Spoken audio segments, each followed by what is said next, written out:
Unruly Heroes is an up-and-coming game that you probably haven't heard about because it just got released. That's right, we got ourselves some early copies because this video is sponsored by Unruly Heroes. You can check it out by clicking our link in the description. And while you may look at this game and not quite know what to say about it, in reality, Unruly Heroes is portraying a tale as old as time. Well, actually, it's about 500 years old, but hey, that's some old-ass storytelling. Unruly Heroes was influenced by the ancient Chinese tale Journey to the West. While Journey to the West is fictional, it, like most great stories, is based off of real-life people doing real-life things. In this case, a Chinese monk named Xuanzang. 1400 years ago, Xuanzang traveled to India from China. He went west. His goal was to do Buddhist stuff, and Buddhist stuff he did. This, of course, was in opposition to the Chinese emperor's wishes, but it ended up being chill, and no one got too butthurt, because that's the Zen way, am I right? Upon his return, Xuanzang brought a bunch of stuff back from his journey to help out the Chinese Buddhists. Apparently, their scriptures sucked. They needed most complete and better translate ones. After he got back, they built the Big Wild Goose Pagoda.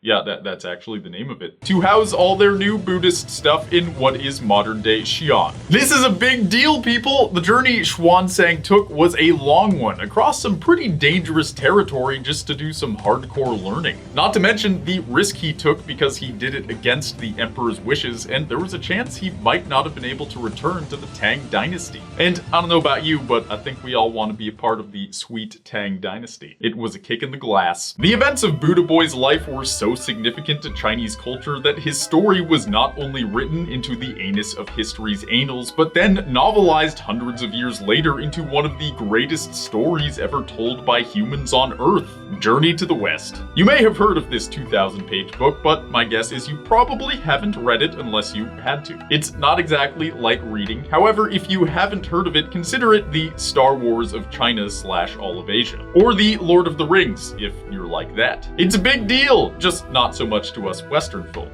Or so you thought, pilgrim! Thankfully, Buddhists are pretty good at writing stuff down. Not all of it makes sense, sound of one hand clapping and all, but the historical significance of this journey is significant. It will be significant. Hence the existence of Unruly Heroes. Xuanzang's little trip is not only responsible for the epic tale transcribed in this game, but it also created some of the greatest pop culture tropes of our day and age. Is that surprising? Are you surprised? You're surprised. So sit back, relax, light some candles, and drop that pomegranate bath bomb into the tub, baby, because we're about to go on a journey in the westward direction. First off, let's talk about Unruly Heroes. It was developed by Magic Design Studios. Cool guys. But more importantly, you play through 29 levels across 4 worlds, including an incredibly unique underworld world. Slight spoilers here, but in the underworld, you regress to a childhood self that's invincible. But you need to protect your soul while attempting to gain an audience with the kings of the underworld. The soul is an important game mechanic. When characters die, you can resurrect them by hitting their floating souls with another hero. Each hero has unique special abilities to help the team progress through the stages. The next thing I noticed is the art style, which is not hyperbolically fantastic, but also extremely reminiscent of, well, Rayman. Particularly Rayman Origins, which turns out was a project members of Magic Design Studios worked on during tenure at Ubisoft. Needless to say, I was pretty sure this was gonna be good. Basically, it's got all the excellent look and feel of Rayman with a much cooler premise and historical connotations. The history lesson in the beginning wasn't just for fun. Nay, it was a setup for the following paragraph. Here's that paragraph. See, the Eastern world and the Western world are still to this day extremely different places. A big reason for that is because they differ in schools of thought. Where for 2,000 years the Western world focused on Abrahamic religions like Judaism, Christianity, and Islam, the East focused primarily on Hinduism, Buddhism, Taoism, and Confucianism. There could not be a bigger cultural divide than that. Whether you're religious or not, if you live this side of the Middle East, Jesus has a affected your life. His teachings exist in our laws, our speech, even the way we dress. It's something that's so ingrained in our culture, it's not noticeable unless studied or pointed out. Same thing goes with the East. Religious or philosophical thought patterns on that large a scale become as natural as breathing. Long story short, because of our cultures, we literally see the world in different ways. Our languages are built differently and emphasize things like subject-object differently. In English, you would say he threw the ball, whereas in Japanese, you would say he the ball threw.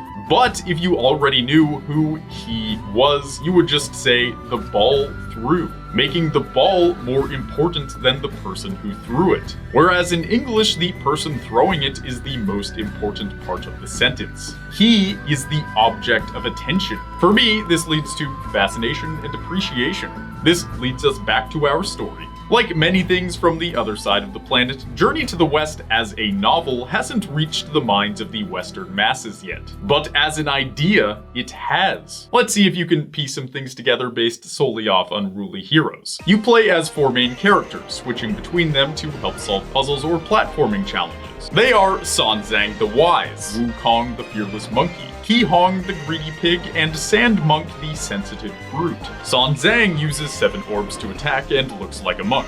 Wukong is a monkey with a pole that extends during attack. Ki-Hong is a pig with what looks like a rake, and Sand Monk looks like depictions of a Middle Eastern jinn, or evil genie spirit thing for y'all non-cultured pilgrims. Do you see? Do you see with your mind's eye why this is so familiar? Well, let's talk about the actual story of Journey to the West. Like I said, it's a long story, so it will be abbreviated. Well, also, spoilers. I mean, it's over 500 years old, so you had time to read this. Sun Wukong is a monkey demon who was born from Iraq. He learns a lot of kung fu and stuff from his master, as well as Tao techniques to transform into a bunch of things. Be able to make copies of himself, as well as become kind of immortal. He's a mischievous, impulsive fool who is also incredibly intelligent at the same time. Throughout his early journeys, he becomes the handsome Monkey King. To protect his monkeys, he goes to the Dragon King and steals his pillar, which is really a pole that can change in size and weighs like 20,000 pounds. Look familiar? Wukong in the game has a big monkey pole too. It also changes sizes based on attacks or to cross large gaps. He's just not as OP because it wouldn't be as fun. Novel Wukong was so strong he kicked all the ass. So Heaven got scared of him and brought him up there to tend to the horses. Wukong thought that was cool until he figured out it was the lowest job he could have. He rebelled, beat up literally everyone in heaven, ate all the immortality peaches, drank all the immortality wine, did some other things he shouldn't have, and then pissed on the Buddha's finger. That last one got him sealed under a Buddha rock for 500 years, until Guan Yin, a goddess, or Bodhisattva, depending on which Eastern religion you're in, decided that someone had to pick up some super Buddha scrolls in India to save sinful southern China. That guy turned out to be Tang Sanzang, who is kinda Moses and Jesus rolled into one. Also, he was a monk, so he ironically got no Tang ever. He sets upon his pilgrimage, but is utterly helpless and hopeless until he finds Wukong under that Buddha rock and sets him free. Also, there's a headband Wukong gets stuck with to keep him in check. If Sanzang chants the headache chant, it squeezes Wukong's head and incapacitates him. They then meet a shape-shifting pig guy with an iron rake who truly appreciates that Tang dynasty, if you know what I'm saying. Long story short, they mess up his plans and get him to come along with them. Then finally they meet a dude who was pretending to be a dragon and messing with people trying to cross a river. Turns out this guy was supposed to help them too, and he joins up. His English translation is Sandy for some reason, and his weapon is a crescent moon spade. After this setup, the tale becomes an anime Monster of the Week kind of story. Every few chapters, a new demon shows up, bent on eating Sanzang because apparently his flesh grants immortality. Now, obviously, these 4 characters are the heroes of Unruly Heroes. And from what I can tell, the game starts off roughly around the Monster of the Week sagas in the Journey to the West, which it follows very loosely. There's many homages to the actual novel, and your main guide is definitely Guan Yin. Unruly Heroes is 100% the best way to get your video game slice of this story. Some of the best demons and setting from Journey to the West are used in Unruly Heroes. But no spoilers, you can even possess certain demons and use them to your will, like in Oddworld. But what of the cultural significance of Journey to the West as a whole? Has your brain been tickled enough yet? Well, here's your answer. First, let's look at another game briefly.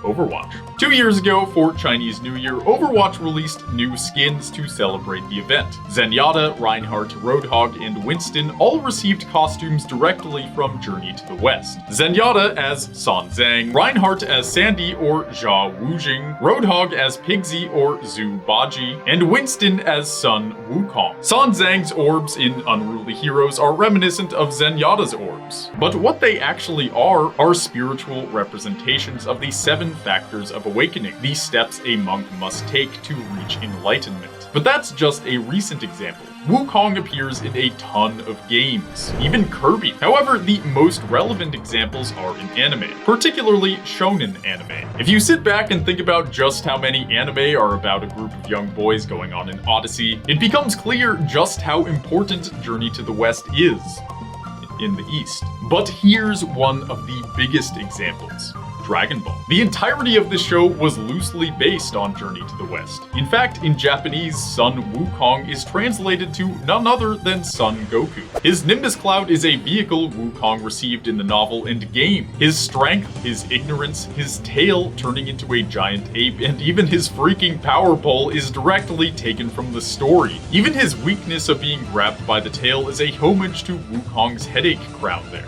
Oolong, the perverted shape-shifting pig general, is Baji. Bulma plays the role of San Zhang, and Yamcha, the desert bandit, plays the role of Sandy. Even the Ox King and his palace on Fire Mountain are direct rips from Journey to the West. There's other less obvious examples of this, like Inuyasha. Inuyasha himself has many traits of Wukong, but none more than the necklace he wears around his neck, which keeps him incapacitated. When Kagome, who plays the San Zhang role, says, "Fit boy," Moroku plays the Baji role, hence his perversion, and Sango is Jia Wujing. Even Naruto borrows from this story in the use of the monkey spirit Son Goku. But his signature move, the Clone Jutsu, is one of Sun Wukong's favorite and most iconic abilities. You can probably think of more, so post your favorite references to the story in the comments down below. Unruly Heroes is the most recent example of media using Journey to the West to drive the plot and characters of a story. Thankfully, if you play video games, you should have easy access to it, because it's on the Switch, Xbox One, and PC. It takes a known story and gives us an entire world to play in, while still driving home the best parts of Journey to the West. The characters, the weapons, the bosses, the setting, everything is derived from this tale in a way that feels natural and appreciated while still having a humorous side. Plus, it's got 4-player co-op and online PvP for you sadists out there. There's plenty to keep any player glued to the screen for a good amount of time. Lots of stuff to collect, checklists to fill, and a ton of art to unlock. It controls fluidly, allowing for access to all skill levels, and is coupled with a beautiful art design and, most importantly, some cultural relevance you can immerse yourself in at your leisure. I mean, who even reads books nowadays anyway? Check it out using our link in the description and have your own Journey to the West, featuring some truly unruly heroes. I'm Grant, that's all I've got for today, and I hope you'll check it out. Bye!